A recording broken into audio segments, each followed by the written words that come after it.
क्या आप किसी प्रॉपर्टी में निवेश करने का सोच रहे हैं लेकिन महंगे होते रियल एस्टेट के बीच आपका कैलकुलेशन बिगड़ रहा है। ऐसे में रेंट यील्ड को कैलकुलेट कर आप आसानी से अपना ये बड़ा इन्वेस्टमेंट डिसीजन बना सकते हैं। दरअसल कोई भी प्रॉपर्टी खरीदते वक्त अक्सर लोग सोचते हैं कि जिस प्रॉपर्टी की कीमत कम है या फिर यानी वो सस्ती है, जिसकी कीमत करोड़ों में है वो फिर महंगी है। लेकिन निवेश की दुनिया में ये हकीकत नहीं है, ये पूर्ण सत्य नहीं है। ऐसे में समझते हैं कि रेंट यील्ड की कैलकुलेशन से कैसे आप ये तय कर सकते हैं कि आपका ये निवेश चाहे वो महंगा है या फिर सस्ता है, आपके लिए फायदे का सौदा बन सकता है। तो सबसे पहले रेंट यील्ड के फॉर्मूले का मतलब जान लीजिए, यानी आपकी प्रॉपर्टी साल भर में आपको कितना किराया कमा के दे रही है और इसकी कीमत इसके मुकाबले कितनी होगी, यानी कमाई और कीमत को डिवाइड कर इसका फैसला किया जाता है। फॉर्मूले की बात करें तो ईयरली रेंट को डिवाइड किया जाएगा एसेट वैल्यू से और इसको फिर 100 से मल्टीप्लाई किया जाएगा। इसके बाद जो परसेंटेज आती है वो ही रेंट यील्ड होती है। अब इस कैलकुलेशन को दो अलग अलग प्रॉपर्टी के केसेस के लिहाज से समझते हैं। सबसे पहले केस 1 में आपने एक प्राइम लोकेशन पर 1 करोड़ का कोई फ्लैट खरीदा। अब इसमें आपको हर महीने 20,000 रुपये का किराया मिल रहा है, यानी ईयरली आपकी रेंटल इनकम यहाँ पर हुई 2,40,000 के आसपास। इस कैलकुलेशन के हिसाब से 2.4% आपका रेंट यील्ड बनता है। अब आते हैं केस 2 में। मान लीजिए आपने इसी एक डेवलपिंग एरिया में करीब 40 लाख का प्रॉपर्टी खरीदी और वहाँ से आपको हर महीने भी 20,000 का किराया मिल रहा है। अब सालाना किराया 2,40,000 इस सिचुएशन में भी है, लेकिन यहाँ पर रेंट यील्ड लगभग 6% के आसपास है। अब ध्यान दीजिए, दोनों ही सिचुएशन में किराया लगभग सेम मिल रहा है, केस 1 में भी और केस 2 में भी।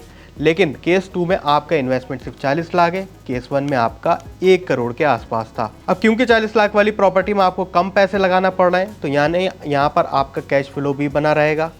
ऐसे में 1 करोड़ वाली प्रॉपर्टी आपको महंगी पड़ सकती है अगर आप रेंट यील्ड के हिसाब से देखते हैं। अब यहाँ पे आरओआई यानी आपका रिटर्न ऑफ इन्वेस्टमेंट कितना मिलता है, तो यहाँ पे 40 लाख वाली प्रॉपर्टी में आपका 16 से 17 साल में आपका पैसा वापस आ जाएगा, जबकि दूसरी प्रॉपर्टी में लगभग आपको 40 साल लग जाएंगे। तो कुल मिलाकर रेंट यील्ड से अगर आप किसी प्रॉपर्टी का फैसला करने वाले हैं तो बड़ा नियम जो मार्केट में चलता है उस हिसाब से तो 2 से 3% की रेंट यील्ड एक्सपेंसिव मानी जाती है, यानी जो प्रॉपर्टी आप खरीद रहे हैं वो महंगी होगी। जबकि अगर आप बेस्ट पॉसिबल सिचुएशन में जाते हैं तो यहाँ पर रेंट यील्ड 5 से 7% होनी चाहिए। ये चीप या फेयर वैल्यू है जहाँ पर आपका निवेश अच्छा माना जा सकता है। हालांकि कैपिटल एप्रिसिएशन इसमें ज़्यादा बड़ा रोल अपनाता है। अगर आपकी रेंट यील्ड अच्छी है तो आपका अच्छा खासा पैसा आता रहेगा, कैश फ्लो बना रहेगा। लेकिन ओवरऑल अगर आप कोई बड़ा इन्वेस्टमेंट डिसीजन ले रहे हैं तो रेंट यील्ड ही एकमात्र सॉल्यूशन नहीं है, एकमात्र कारण नहीं होगा जिसमें आप इस बड़े डिसीजन को लें। सबसे पहले आपको प्रॉपर्टी के हालात भी देखना होंगे, इसमें मेंटेनेंस पे आपका कितना खर्च हो रहा है, क्योंकि अगर आपका ज़्यादा खर्च मेंटेनेंस पे होगा तो ओवरऑल जो आपका इफेक्टिव रिटर्न है वो प्रभावित हो सकता है, आपके पैसा कम पड़ सकता है,